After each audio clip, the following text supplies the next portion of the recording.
Side 2. Chapter 4. The Locked Room. 2 days later, there was a storm in the middle of the night. I was hot and I couldn't sleep. I got out of bed, went across to the window and looked out at the night. Black clouds hurried across the sky, and the trees moved wildly in the wind. The rain made a loud noise on the window.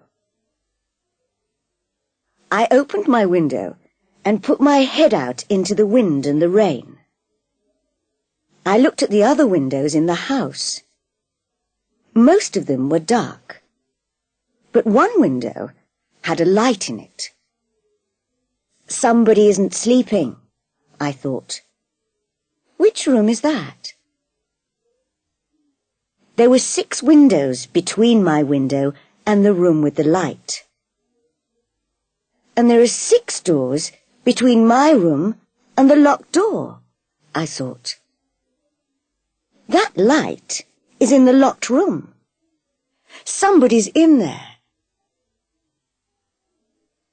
I put on my dressing gown and went out of my room. The house was dark, and at first I couldn't see very well. I walked along the passage and turned the corner. There it was, the locked room, and there was a light under the door. I went nearer and heard noises. Somebody's moving about in the locked room, I thought. Who is it? Then the light went off and the door opened. I was afraid to move. Somebody came out of the room and into the dark passage. Lightning suddenly lit up the house, and I saw who it was. It's Mr. Ross, I thought. What was he doing in that room in the middle of the night? I didn't move, and he didn't see me. He locked the door of the room carefully.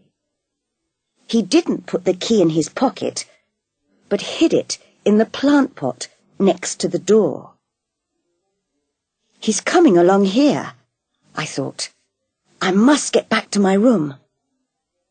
And I ran back along the passage. Mr. Ross heard me. "Who's that?" he called. I didn't answer, but ran into my room and closed the door.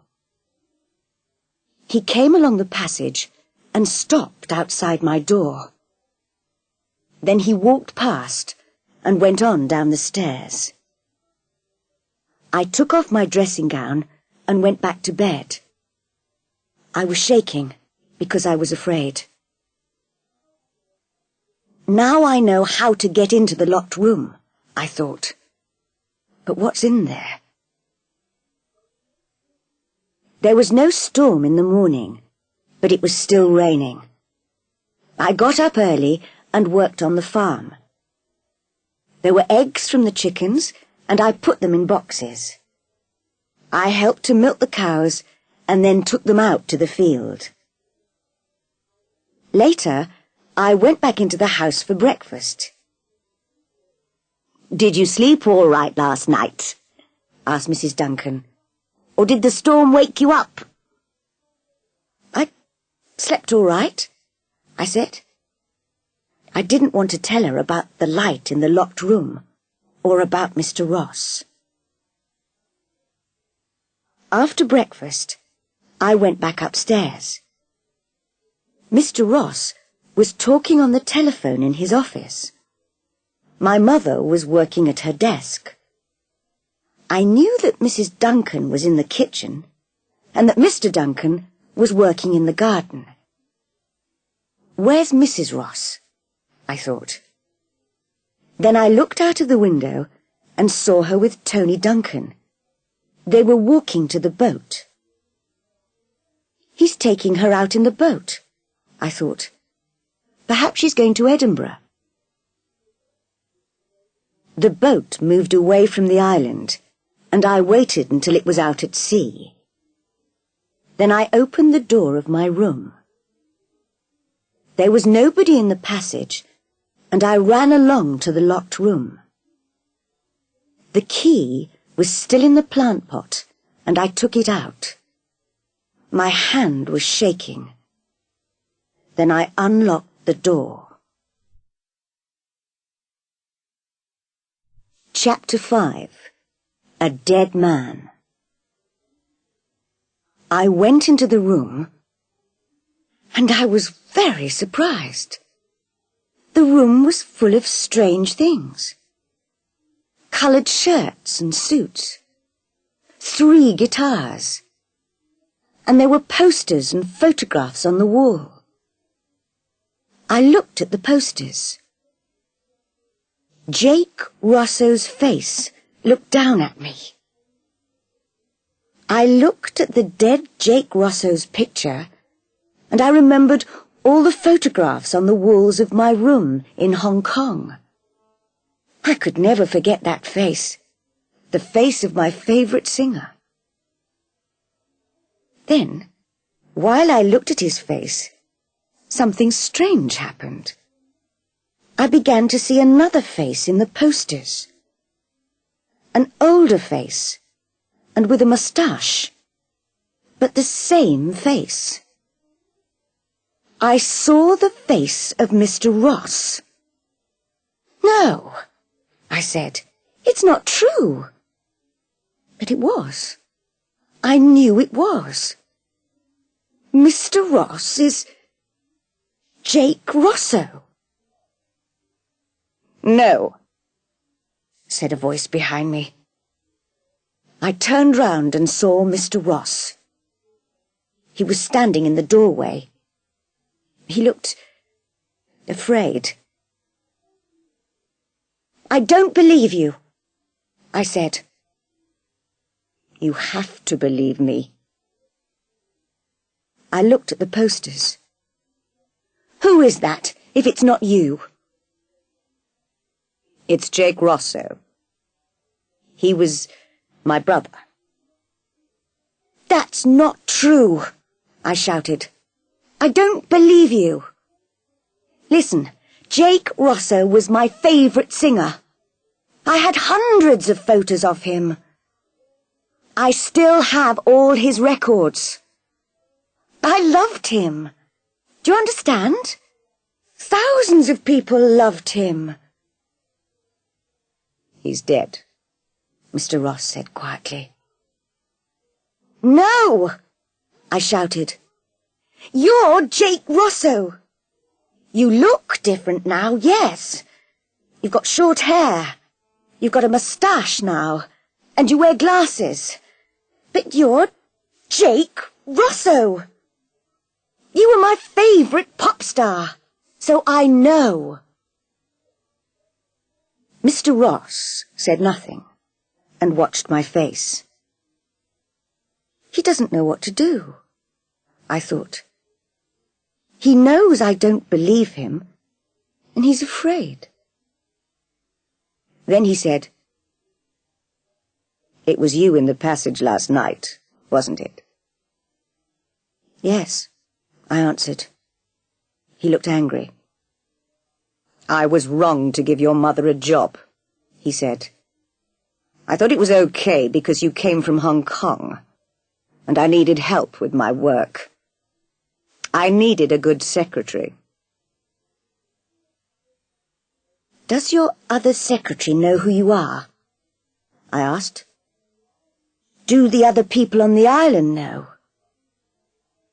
Mr. Ross didn't answer, but walked across to the window.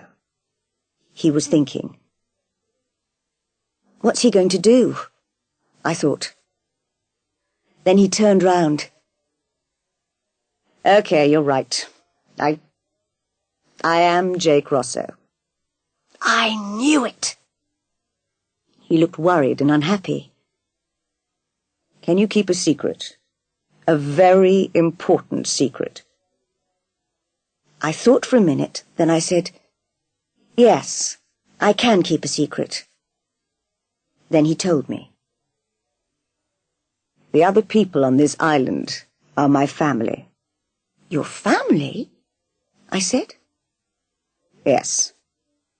My real name is James Duncan, and Mr. and Mrs. Duncan are my father and mother.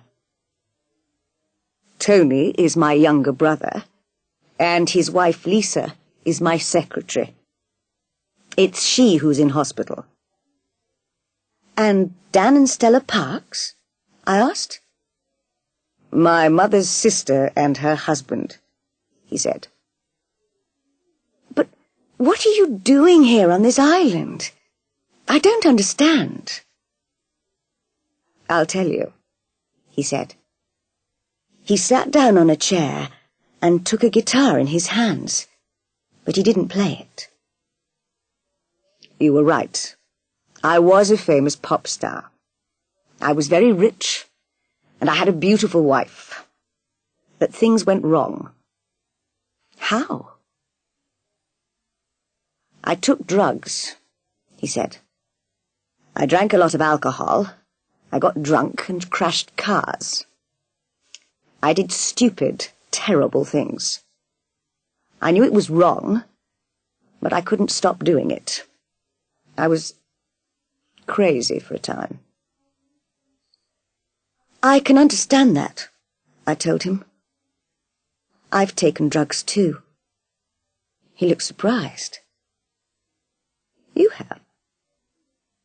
Yes, I said. After my father died, I was very unhappy, and things went wrong for me too. But go on with your story. He went on. One night, I was driving my car. I was drunk. And I hit somebody. A young girl. She died. I killed her. Oh, no. Yes, he said. She was 15 years old. I wanted to die too. The money didn't matter anymore. Nothing mattered anymore. What did you do after the accident? I asked. I drove on in the car. I didn't stop, and I didn't tell the police. I had killed someone, and I was afraid. He looked afraid now. He put the guitar down and went on with his story. So I made a plan.